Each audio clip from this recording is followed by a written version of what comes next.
Здравствуйте, в эфире «Чегемская правда». Давно мы не говорили на грузинскую тему, но сейчас пора, наверное, и вернуться к этому разговору, тем более есть какие-то были информационные поводы для этого.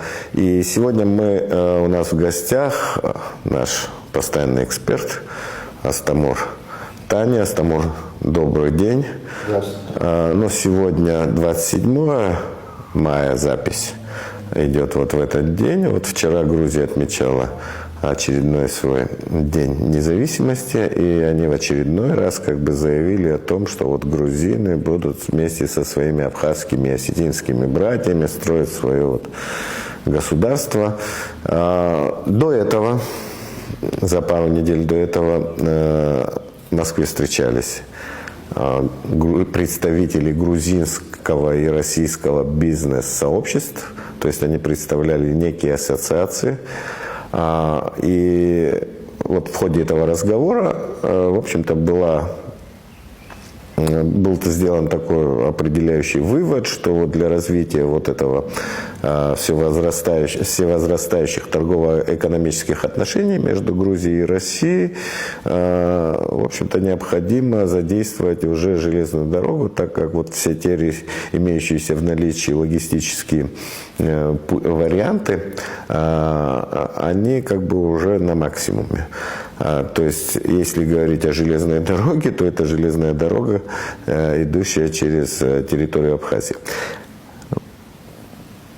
Как ты смотришь вообще на эту перспективу? Да, понятно, что сейчас бизнес-сообщество... Здравствуй, Астамур. Да. Да. Как ты смотришь... на первый взгляд, по мне, на первый взгляд, вроде бы, что такое ассоциации, да, там представители каких-то бизнес-ассоциаций встретились и договорились, но мы-то понимаем, если знать контекст, что очень много вещей, которые под марками такого рода бизнес-ассоциации в грузино-российских отношениях и происходит, да, и в силу того, что, допустим, нет до сих пор этих дипломатических отношений, но тем не менее какие-то очень активно развиваются экономические отношения между этими странами, товарооборот растет с каждым разом, Грузия стала важным хабом для России как хаб для импортозамещения, да, то есть Грузия используется как реэкспорт, в качестве реэкспорта товаров территория используется. И такое ощущение, что эти бизнес-сообщества в виде общественных организаций, это такая закамуфлированная такая площадка, где в общем-то, достигаются эти договоренности. Слушай, есть фактическая ситуация, с которой не считаться невозможно. Есть юридическая сторона вопроса, о которой ты сказал, в рамках которой отсутствуют дипотношения, какие-то официальные каналы для сотрудничества. Но вместе с тем есть так называемые швейцарские представительства, которые на самом деле являются такими посольствами, усеченными посольствами Грузии и России. Там работают и грузинские, и российские дипломаты, соответственно. Естественно, развиваются и неформальные контакты между бизнес-сообществом. Это ничего удивительного нету. Вообще, кстати, если смотреть в ретроспективе, грузинским политическим элитам всегда было свойственно такое историческое чутье. Они, как правило, безошибочно делали ставку на сильных игроков. Мы вспомним, как возникали российско-грузинские отношения, потом, как они трансформировались. Сейчас такая для Грузии неопределенная ситуация, она хочет сохранить хорошие отношения со всеми внешними акторами. Что касается интересов России, Мне кажется, что, конечно, преувеличивать значение Грузии в качестве непосредственного торгового партнера не стоит. Вот. Это для России вряд ли способно заместить ее многочисленные потребности во внешней торговле. Вот. Но Грузия является стратегической территорией. В том смысле, что она является такой центральной южно-кавказской державой, через которую проходят все стратегические коммуникации. Вот. И не случайно вопрос возник по железной дороге. Потому что мы видим, что в восточной части, мы уже неоднократно об этом говорили, вот, уже больше, наверное, года, может, 2 года говорим, о том, что те изменения, которые произошли в ходе Карабахской последней войны, вот, они привели к повышению роли Турции в регионе. Вот. Растет влияние Азербайджана в качестве такого младшего, но очень важного турецкого партнера. Вот. И Армения, в силу того, что она оказалась в таком коммуникационном тупике, она постепенно, несмотря на вот всю эту многолетнюю идеологию, вот она постепенно может перейти в сферу влияния Турции. Вот. Этот процесс, несомненно, ускорится, если будет открыт Зангезурский коридор. И здесь, конечно, есть перспектива, когда возникнет конфликт интересов между Турцией и Россией. Вот. В этой связи, мне кажется, что открытие железной дороги, да не только железной дороги, вообще транзита через территорию Абхазии может служить компенсацией вот этих стратегических потерь вот, на востоке Южного Кавказа и способствовать примирению интересов, чтобы эти коммуникации служили развитию всего региона, и в то же время они поддерживали стратегические интересы этих внешних игроков, которые в разных сложных отношениях находятся друг с другом, в непростых отношениях. Внешне это вот, они кажутся такими добрыми отношениями между Россией и Турцией, но они исторически довольно напряженные. Это иногда и выливается в определенное обострение. Это и на Ближнем Востоке происходило, и на севере Африки происходило, и на Южном Кавказе. Вот. Есть такой другой еще игрок, его не нужно забывать, это Иран. Вот. Тоже достаточно крупный игрок для Южного Кавказа и для Ближнего Востока. То есть, если и внутренним, и внешним акторам удастся договориться по формуле такого бесконфликтного сотрудничества на основе возобновления работы этих коммуникаций, то мы получим долгосрочный мир в нашем регионе. Вот. Естественно, здесь возникает вопрос о нашей роли. Кто мы такие, потому что мы признаны только Россией. Я сейчас как бы чуть-чуть о нашей роли мы потом поговорим. Зангезурский коридор, о котором ты упоминал, Иран на прошлой неделе заявил о том, что в той форме, в которой, допустим, открытие этого Зангезурского коридора представляет себе Баку, он не допустит. Он не допустит, и в принципе я в это верю, что как бы, тем более это все у границы с Ираном находится, и как бы, если этот коридор будет открыт, это действительно как бы очень сильно бьет по безопасности самого Ирана, и Турция всегда была таким конкурентом.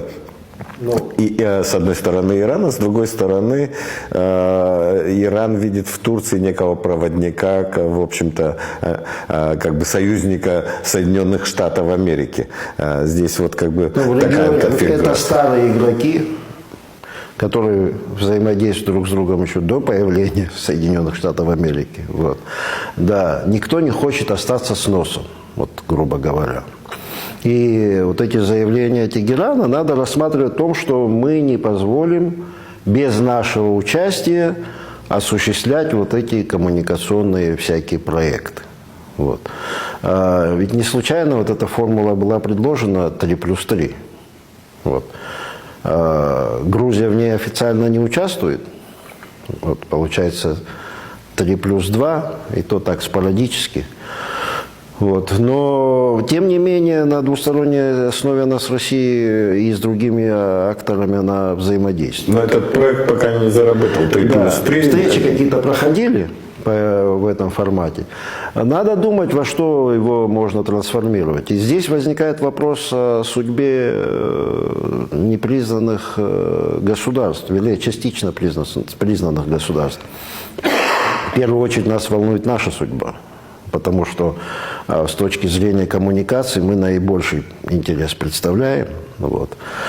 Здесь и весь комплекс коммуникаций, и порты, и аэропорт. И, кстати, обрати внимание, что Грузия особо резко не выступала по вопросу открытия Сухумского аэропорта. Были дежурные такие заявления сделаны, но особого пиара такого негативного в этой связи не было. Что на определенные мысли тоже наталкивает. Ну, а с другой стороны, что она могла сделать? Нет, понятно, что они ничего не могут, кроме заявить, как препятствие, но форма тоже имеет значение, форма этих заявлений. И интенсивность, так скажем, работы на этом фронте. Вот.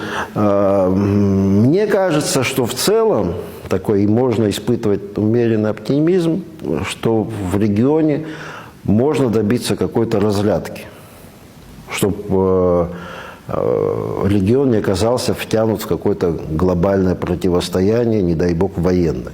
Вот. Здесь, конечно, еще раз, просто мы много раз говорим, можно сказать, что мы повторяем одно и то же, но просто других не видится механизмов. Вот. Как восстановление какой-то переговорной официальной площадки международной, с участием Абхазии, Грузии, России, международных организаций, чтобы появился какой-то такой промежуточный механизм, как у нас был вроде Координационного совета, через который стороны могли бы, во-первых, взаимодействовать друг с другом, во-вторых, реализовывать различные проекты, в том числе с международным участием. Чтобы это не ставило такой острый вопрос о признании или непризнании. Вот. Грузия, у нас есть опыт, когда Грузия нас признавала в качестве стороны в конфликте, с которой она также в качестве стороны в конфликте взаимодействовала. То есть здесь, мне кажется, есть поле для такой интенсивной, широкой работы и экспертов, и дипломатов. Нужны нетривиальные решения. Это ты в том числе и о транзите? В первую очередь. В первую очередь о транзите, потому что, когда говорят, геополитика, она же не абстрактная. Она строится вокруг каких-то точек экономического, военного влияния. Вот. Вокруг коммуникаций. Вот, будь то это, не знаю, древний шелковый путь, коммуникации через тот же Южный Кавказ, 19 век мы можем вспомнить, начало 20 века, как вокруг этого развивались отношения разных государств. Вот. И здесь, что называется, пока поле не распаханное, и можно сделать так, чтобы на нем что-то хорошее вырастет, а не конфликт. Вот, потому что в перспективе конфликта тоже существует между и региональными акторами, и с участием международных акторов. Вот, надо над этим работать, чтобы этих конфликтов не было. Ну, мы об этой теме транзита говорим, наверное, вот уже конкретно, реально, о том, что 2-3 года говорим. 2-3 года говорим, но сейчас... В общем, мы не Совет Безопасности, да. Поэтому трудно ожидать, что все сидят и слушают, что это вот эти там двое скажут. Понятно. Здесь должна созреть некая ситуация. То есть за последний год очень сильно изменилась ситуация, мне кажется, вот именно в самой Грузии. С момента вот за год, вот если брать точка отсчета там 26 мая, когда грузинский премьер Кобахидзе сказал: мы к 30 году войдем в Евросоюз с Абхазией, с нашими братьями абхазами и осетинами к 30 году. Сейчас... Мы не знаем, где будет Евросоюз в 30 году. Да, но сейчас уже заявлений про Евросоюз не было. Мне кажется, это совсем становится абстракцией, да. Поэтому какой смысл об этом говорить? Более того, сейчас вот этого вектора европейского, при всем том, что какая-то риторика есть, мы в Европу хотим и так далее, тем не менее, со стороны Европы по отношению к правительству грузинскому идет явный игнор. То есть это не только со стороны Евросоюза, даже сейчас американский конгресс принял, в общем, закон, который как бы бьет по верхушке грузинской мечты и грузинской власти, да, то есть попадает под санкции. То есть кругом для всех этих Иванишвили и его партии, в общем-то, кругом одни капканы, да, то есть вот этот Запад, который был всегда как бы рядом, где были все открытые дорожки, он как бы становится все узким. Во-первых, вот этот тезис про коллективный Запад, я как-то говорил на нашей одной передаче, что это совершенно необоснованное клише. Никакого коллективного Запада не существует, потому что есть разные интересы разных игроков, отличные друг от друга. Ситуация пока все больше это проявляет. Вот. Мы наблюдаем, нам кажется, мы находимся, потому что в то время, когда происходят глобальные перестройки. Но что нам остается, мы, конечно, не можем, потому что будущее вариативно, мы не можем прогнозировать, чем это все закончится. Вот. Но не впервые происходит конфликт между европейскими игроками. Россия является также европейским игроком. И мы можем вспомнить и Первую мировую войну, и Вторую мировую войну, и Семилетнюю войну 18 века. Кстати, наполеоновские войны. Всегда, в каждом веке, во-первых, была своя, в кавычках, мировая война, да, начиная с 18-го. Вот. Но всегда она начиналась с противоречий на европейском континенте. Вот. Сейчас идут, исходя из новых технологий, новых информационных каких-то новых информационных возможностей, это все, естественно, приобретает какие-то другие формы. Но суть того, что существует противоречия именно на европейском континенте, у европейских игроков это не меняет. Вот. Поэтому вот то, что сегодня кому-то объявляют санкции или какие-то законы против сирийских этих деятелей, их вообще считали террористами, а сейчас им открыли вообще банковские операции через Соединенные Штаты Америки. Вот, хотя и полно видеокадров, как эти люди себя вели во время боевых действий. Вот. Несмотря на это, все закрыли глаза. И Анна-Лена Бербок прилетала, с ней за руку не поздоровались, кстати, в Дамаске. Вот надо вспомнить. То есть мы сейчас переживаем, когда вот старый мир, он переживает, слом происходит практически, и международного права, и все это вообще оно становится очень эфемерным, порой даже пародией на самого себя. Я об этом и говорю. Вот старые стереотипные схемы дружбы, как бы сотрудничества и векторов развития, они быстро меняются, да? То есть Сирия была, собственно, под санкциями огромного количества стран. Сейчас как бы Соединенные Штаты сняли все санкции с той же Сирии. та же Грузия. Россия налаживает сотрудничество с Талибаном. С Талибаном, Их они отменили, по-моему, да, или еще не отменили? Пока еще нет. Ну, пока они признаны экстремистской, ну, по-моему, экстремистской террористической организацией на территории России, если не ошибаюсь. Уже, кажется, отменили. Отменили? Да. Ну, во всяком случае, к этому дело шло. Вот. Но я к тому, что сейчас вот как бы представление о Грузии, ее месте, ее целях и задачах, устремлениях, оно тоже меняется.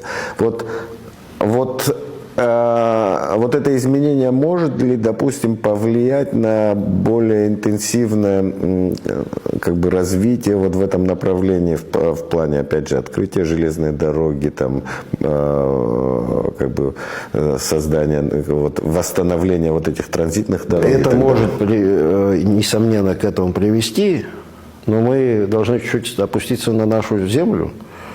Мне кажется, что абхазская сторона, ее дипломаты, эксперты, они должны предлагать публично приемлемые для себя модели. Вот это надо делать. Потому что, когда дойдет дело до конкретных переговоров, чтобы в этом кейсе было видение абхазской стороны. Потому что, чтобы так не получилось, что нам откуда-то сверху уже договорились крупные игроки, нам поставили перед фактом. Если ты свои предложения подготовишь, с ними будут, их изучат, с ними будут считаться. Потому что они же должны понимать, в чем наш интерес и что для нас является приемлемым. Вот об этом надо постоянно публично говорить. Надо, во-первых, обдумать этот вопрос, обсудить внутри нашего общества и предложить его для внешнего потребителя. Ну, вот мы сейчас затронули, уже вернулись к нашей абхазской теме. Мы, в общем-то, понимаем, что мы должны, в общем-то, заявлять о своих интересах, говорить что-то, говорить, фокусировать свое внимание на проблеме, предлагать различного рода варианты. Пока вот этого нет. У нас, если смотреть на новую власть, которая избрана, новая старая власть, в основном она как бы некое продолжение старой власти, хотя в таком обновленном немного варианте, но тем не менее должны быть какие-то идеи.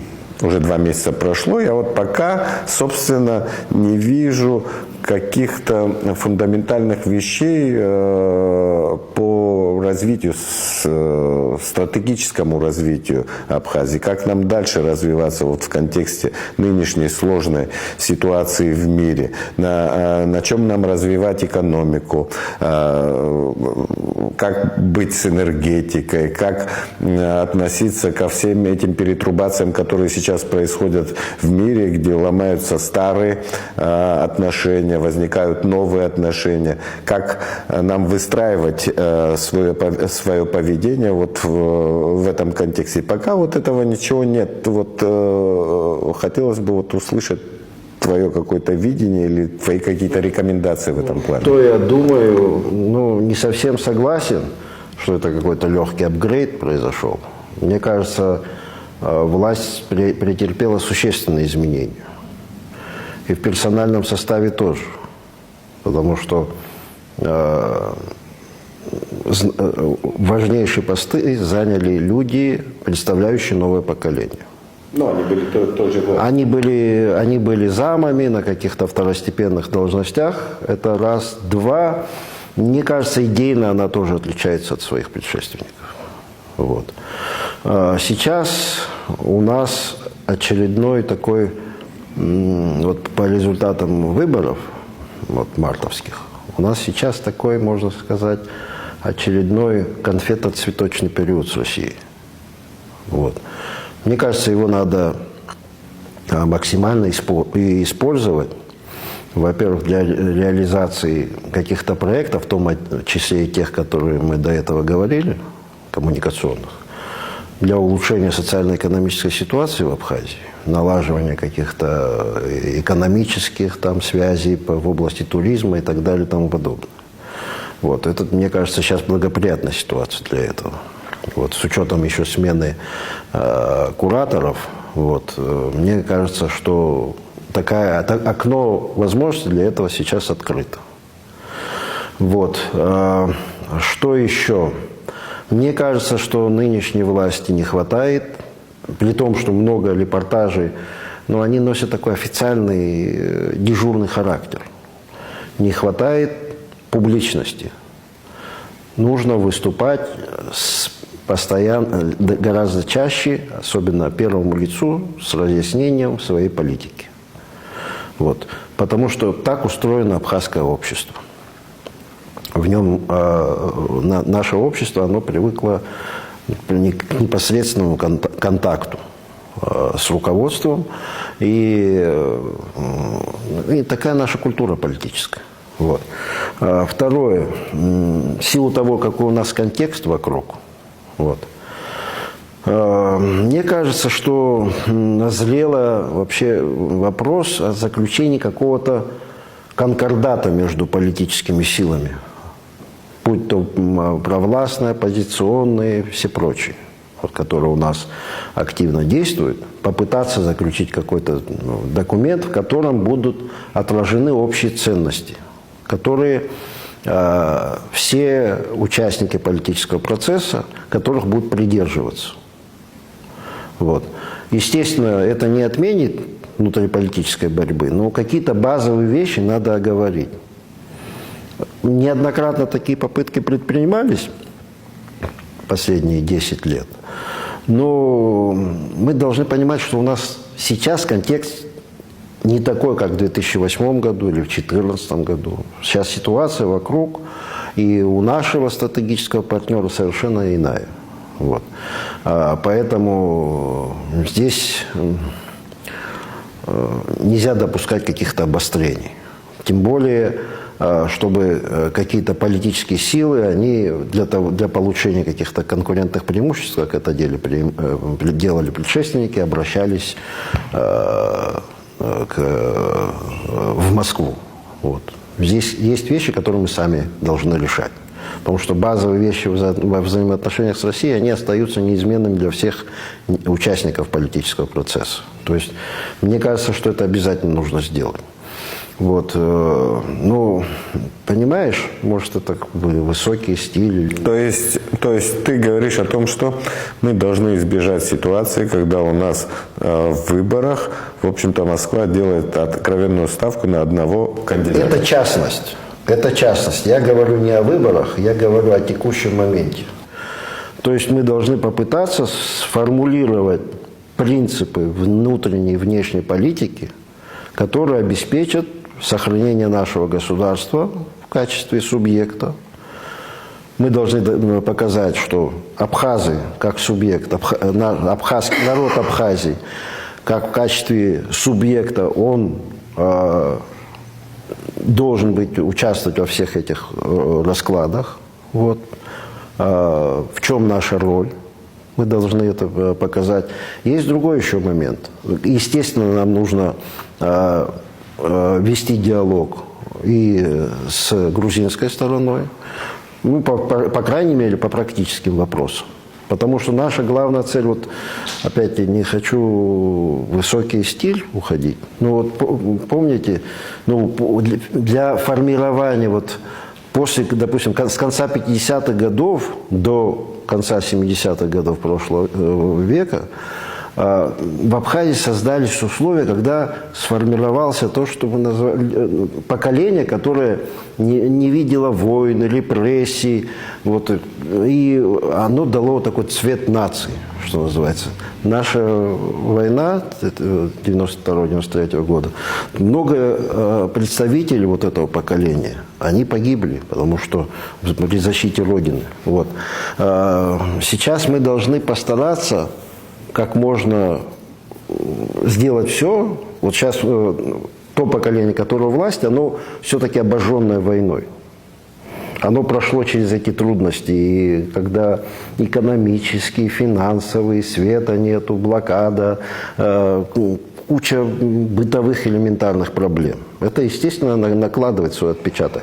Вот сейчас у нас с начала 2000-х годов формируется поколение, которое не видело вот этих всех бед растет в мирной независимой Абхазии. Они другую Абхазию не знают. Они знают только независимое абхазское государство. Вот максимально сделать так, чтобы это поколение встало на ноги. Чтобы к нему перешла вот в мирных условиях эстафета в управлении Абхазией, в решении ее различных проблем. На это должна быть нацелено усилия сегодняшних политиков. И внешнеполитические, и внутриполитические. Чтобы у нашей нации были перспективы. Чтобы она участвовала в каком-то международном процессе, модернизировалась. Вот, много проблем. Демографические, языковые, культурные. Все эти проблемы надо решать на современном уровне. Уже методология 70-х годов, мы видим, она для этого не подходит. Вот такая вот, мне кажется, когда мы говорим о перспективах, о будущем Абхазии, мы должны вот об этом задумываться. Все политические игроки должны об этом думать. Насколько наше общество уязвимо, вот, какие, допустим, шаги здесь мы не можем предпринимать, какие могут угрожать нашему существованию. Вот об этом мы должны договориться. Это, кстати, будет и говорить о нашей зрелости. Сейчас вот, кстати, с одного на другое, скажу все-таки, сейчас комиссия работает по конституционной реформе. Я вообще, в принципе, сторонник конституционной реформы. Но мне кажется, что время для ее проведения, оно чуть-чуть упущено. Этим вопросом сейчас, мне кажется, его нужно, наверное, на экспертном уровне отработать, но непосредственно реформу конституционную и реформу избирательного законодательства я бы отложил в сторону. Там и на меня сейчас, конечно, могут... Но мне кажется, это может привести к последствиям, которые нами пока плохо прогнозируются. Вот. Но во всяком случае, какая-то может быть правовая и политическая дестабилизация, может к этому привести. Потому что, вот, допустим, вот звучат у нас призывы сделать смешанную или пропорциональную полностью систему. Но если ты ее сделаешь при нынешней конституционной архитектуре, это рано или поздно приведет к узурпации власти. Вот. Поэтому все эти вещи мы должны учесть, мы должны как-то пройти этот этап сложный, то, что у нас вокруг происходит. И все наши шаги, в том числе в области реформирования политической системы, мы должны соотносить с тем, что вокруг нас происходит. Есть ли у нас на это ресурсы и время. Вот. Я извиняюсь, что... Я согласен со вторым принципом о том, что мы все наши шаги должны как бы в контексте того, что происходит вокруг, соизмерять. Но я не согласен с тем, что узурпация власти, она у нас происходит, и так уже давно происходит в силу того, что у нас есть одна единственная власть. Власть, в общем-то, выстроенная, где есть и законодательная, и исполнительная, и судебная, все находятся... в общем-то, в одной связке. Мы, конечно, вспоминаем парламент, но тот же парламент 15 ноября готов был проголосовать, в общем, за ратификацию, только, в общем-то, вмешательство со стороны... Я знаю, что я сам себе противоречу. Да. Потому что мы этот вопрос много раз обсуждали. Я не говорю, что это вообще от этой идеи отказаться. Я говорю, что нам нужно предпринять на внутриполитическом поле шаги, которые будут способствовать повышению взаимного доверия между политическими силами, чтобы преодолеть вот этот сложный исторический этап и потом вместе выработать модель реформ. Если я верил бы в то, что у нас можно провести такие реформы бесконфликтно, без каких-то очень явных, субъективных каких-то факторов, вот, то я обеими руками за. Я предлагаю просто подождать некоторое время. Или, по крайней мере, использовать не просто сложа руки подождать, а взвесить все за и против, качественно провести экспертизу этого процесса. чем я согласен, это с тем, что нужно, наверное, всем политическим силам выработать некую ситуативную дорожную карту, определить для себя не только стратегию развития, но и определить красные линии. Красные линии, за которые мы не будем выходить, в общем-то. Да. Но, опять же, инициатором здесь не может быть Иванов, Петров, Пупкин, даже если он представляет какую-то организацию. Здесь инициатива в любом случае всегда должна исходить от власти. Власть должна инициировать такой разговор, такую идею. И вот если уже тогда откажутся там какие-то под каким-то разным соусами все эти политические оппозиционные организации общественные, то да, тогда другой разговор. Но так или иначе этот разговор о том, что необходим такой разговор и инициировать. Для начала, мы же живем в обществе, где друг друга мы все знаем. Есть у нас свои традиции общения. Вот. Мне кажется, нетрудно сделать. Я согласен, что в первую очередь ответственность, инициатива лежит на власти. Можно сделать какие-то заявления, шаги, встречи провести, которые улучшат климат в сфере доверия, чтобы потом уже принимать какие-то решения. Вот. Ну да, есть разные варианты. Сперва встретиться в неформальной обстановке с одними игроками, с другими, с третьими, с четвертыми. Не знаю, это пусть думают. Все методы хороши. Так вот, мы за методы, которые, в общем-то, приводят к некому развитию. И, наверное, я на этом буду заканчивать. Мы сегодня говорили о том, и о грузино-абхазских переговорах, и о проблемах, которые существуют внутри нашего государства, внутри нашей политической системы, и так или иначе, которые отражаются и на развитии государственных институтов, на развитии самого государства, и на самом гражданском обществе. Астамур, большое спасибо. Спасибо. Да, до следующих встреч. Извините, я немного простужен, покашливал, но вот как бы... Ну ты тоже человек. Да, я тоже человек. До свидания. Счастливо. До свидания.